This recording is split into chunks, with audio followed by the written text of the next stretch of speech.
So I've been seeing everyone talking about this Silentheart reworked is cooked for PvE. Silentheart PvE is cooked. Remake your build, wipe, this and that. I'm like, no. In reality, Silentheart got buffed. This rework buffed Silentheart PvE. So this is an interesting thing you can do now. If you click X, you can swap between weapons in your toolbar. And this is insane, meaning you can have several different enchants to swap during in combat, by the way, in monster combat. So this is really good. So you can stack it up with different crits and like different enchants you can mix and match. So you can probably like rack, use vamp. Just like I normally like crit and I swap to like a different weapon that my DPS weapon. So the Pair crit is a long ass cooldown. So I just stack it with that. So you can put like Grim if you're like boss lane. So you get all that buff. Like I would do crazy damage if I just swapped here. Or you can have like Vamp, so if you want sustain, you can just like pop your crit with Player and just M1 them with Astral or Wild. I would prefer Wild since I'm doing Diluvian, but it still works with Astral. So and the two Mayhem and Mayhem is great mobility if you're in a pinch. You can just like you have a lot of airtime. I do hate Rising Star.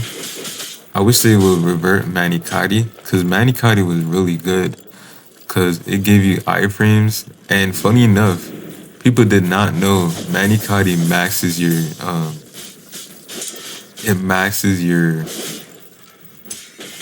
chain stacks since it's multiple hits. No one knew that. I was the only one who knew that, and it was low-key kind of gatekeeping it. But we're not gonna talk about that. But yeah, so Silentheart still does a lot of damage. So y'all probably saying, oh, that 10% damage, yeah, it's not doing as much damage as it used to. You were never getting that 10% damage, because in order to get that 10% damage, you have to parry in Diluvian.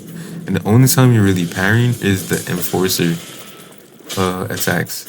And every time you get hit, you lose a stack. So you never had that 10% damage.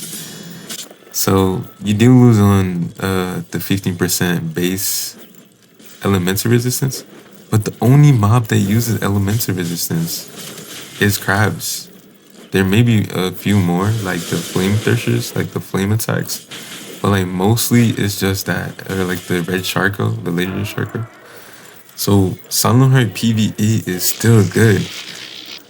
It's even better depending on the build, because now you save on 25 stats to equip the weapon, which is insane. So Hybloid Hubris PvE might be meta now. It might be meta now because you can go. So the stat requirements for Hybloid Hubris is 100 heavy and 60 strength. So now you can go. You still have to get 75 heavy just for the ult itself, but you would save 25 stats right there.